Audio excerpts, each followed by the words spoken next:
சேர்த்து சஸ்பென்ஷன் இருந்தாங்க. அதில் 10-11 பேர் நிரந்தரமாக நீக்கப்பட்டாங்க. ராஜ்நாத் உட்பட. அவங்க என்ன பண்ணாங்க?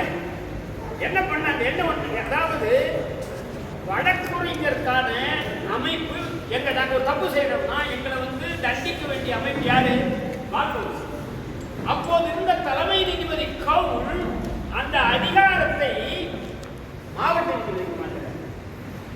அதை நாங்கள் ஏன் எதிர்க்கிறோம்னா, சாதிங்க மாவட்டத்தில் போனா இங்க எந்த சாதி வக்கீலே அப்படின்றது ரொம்ப தெளிவா தெரியும்.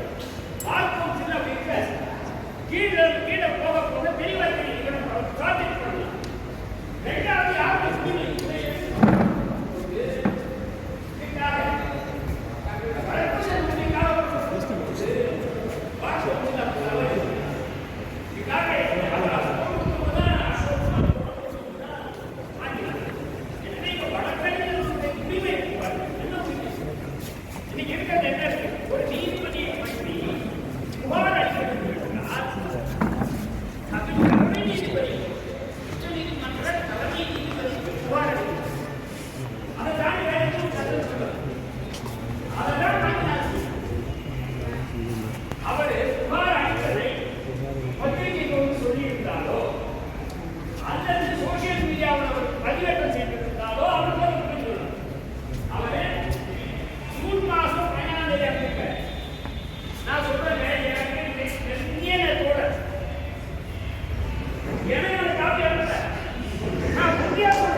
அந்த யஷ்வந்த் வர்மா மாதிரி போயிட்டாங்க. எத்தனை பேர் இன்னோஸ் என்கொயரி பண்ணியிருக்காங்க. அதான் ப்ரொசீஜர். அதை தாண்டி இல்லை. அந்த இன்னோஸ் என்கொயரியில் அவரை சாட்சியில் சொல்ல இல்லை எதுவுமே வேண்டாம், நான் பண்ண மாட்டேன்னு சொல்லலாம். ஏன்னா சேகர் குமார் யாதவ் கேஸில் ஒன்றும் பண்ணலை. சேகர் குமார் யாதவ் தெரியலையா? யூபியில் உத்தரப்பிரதேசத்தில் அலகாபாத் உயர் நீதிமன்றத்துக்குள்ளார விஸ்வ இந்து பரிஷத் கூட்டத்தில் பேசுறாரு. என்ன பேசுறாருன்றது உங்களுக்கு தெரியும். அது சம்பந்தமாக புகார் அளிச்சிருக்காங்க. எம்பிக்கள் கூட கொடுத்துருக்காங்க இம்பீச்மெண்ட்ல. என்ன பேசுறாருன்னா, இஸ்லாமியர்கள் எல்லாம் கொலைகாரர்கள். ஏன்னா ஸ்லாட்டர் எல்லாரும் ஸ்லாட்டர் பண்ணிட்டு இருக்காங்க. எல்லாரும் நாமிச்சு அடிச்சாங்க. ஆனால் இந்துக்கள் அப்படி இல்லாதவங்க அப்படின்றது அதை எங்க பேசுறாரு? ஒரு ஜட்ஜி பேசுறாரு. இந்த நேரத்தில் ஒரு சொல்றேங்க, நான் இப்போ எங்க சகோதரர் சுவாமிநாதன் ரிட்டையர் ஆன ஒரு பாடி இதெல்லாம் பேசுறேன். எனக்கு நான் அவரை ரொம்ப பாராட்டுறேன். ஏன்னா நான் கூட ஜட்ஜா இருக்கேன். என்னுடைய இந்த சிந்தனைகளை நான் நீதிபதியாக இருக்கும்போது இந்த மாதிரி கூட்டப்பட்டதா சொல்றதெல்லாம் கிடையாது. யாருன்னா என்ன கேட்கல, யாரை கேட்டாலும் நான் உறுதியாக சொல்லுவேன். இப்போ அவங்க சொல்ற கருத்துக்கள் இருக்கு பாருங்களேன், அதையெல்லாம் அவர் நீதிபதியான பதவி காலம் முடிச்சதுக்கு அப்புறம் சொன்னாருன்னா இப்போ யாராருக்கு என்னென்ன ஆர்வம் இருப்பார். இது ஏற்கனவே நான் மார்க்கம் சொல்ல எடுக்கிறேன் பிரச்சனை. அங்க ஒரு எல்லை கொண்டு தான் பேச முடியும். இப்ப விஷயம் சந்தைக்கு வந்துருச்சு. அப்ப இதையும் சேர்த்து பாருங்கன்னு தான் சொல்றேன்.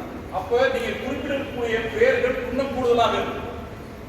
போன வருஷம் வெக்கேஷன் இருக்கு, இந்த வெக்கேஷன் பற்றி சொல்றேன். போன வருஷம் வெக்கேஷன் பற்றி பாருங்க, இந்த வருஷம் வெக்கேஷன் பற்றி பாருங்க, சேர்த்து பாருங்க. யாராருக்கு என்ன மாதிரியான ஆர்வம், ஏன் குறிப்பாக இந்த வெக்கேஷன் பற்றி சென்னைக்கு போறோம் தேவை இருக்கிறதை பாருங்க. சனிக்கிழமை ஞாயிற்றுக்கிழமையில் பாதுகாவலர் இல்லாமல் புலம்பரக்கூடிய செய்திகள் தெரிஞ்சிருக்கிறவங்களுக்கு சனிக்கிழமை ஞாயிற்றுக்கிழமை அவங்க எந்த பாதுகாப்பும் யாருக்கும் எந்த தகவலும் சொல்லாம ஊராக போவாங்க. ஏற்கனவே அவங்க பொறுப்பு அந்த சங்கத்துல பொறுப்புல இருந்ததுனால அந்த பொறுப்பாளர் போய் பார்த்துட்டு வர்றாங்க. உளவுத்துறைக்கு தெரியாம இருக்குது. ஆக இது ஒரு வெறுமனை நம்ம ஒரு வாஞ்சினாருக்கும் நீதிமன்றத்துக்கு போன பிரச்சனையா நீங்க அணுகக்கூடாது. இதை தாண்டி ஒரு மிகப்பெரிய அரசியல் இருக்கு. முற்போக்காளர்கள் மதச்சார்பின்மை மீது நம்பிக்கை கொண்ட மனிதநேயத்தின் மீது நம்பிக்கை கொண்ட அனைவரும் அவரோட துணை நிற்க வேண்டும். ஏன்னா ஒரு மிகப்பெரிய அவரை சார்ந்து எத்தனையோ அரசியல் நிகழ்வுகளுக்கு முன்னெடுக்கக்கூடியவர் அவர். முதல்ல இவரை புரியிட்டோம்னா அடுத்து யாரெல்லாம் கொடுக்கணும் அப்படின்னு அவருக்கு தெரிஞ்சுக்கணும். எளிமையா நடந்திருக்காரு. ஏன்னா நானும் அவரெல்லாம் பாதிக்கப்படும். ஆக ஒரு மிகப்பெரிய அளவில் அனந்தராஜ் சொன்ன மாதிரி இது தோட்டம் மதுரையா இருந்தாலும் அவருடைய மையம் சென்னையில தான் இருக்கு. போராட்டங்கள் சென்னையில் நடைபெற்றால்தான்.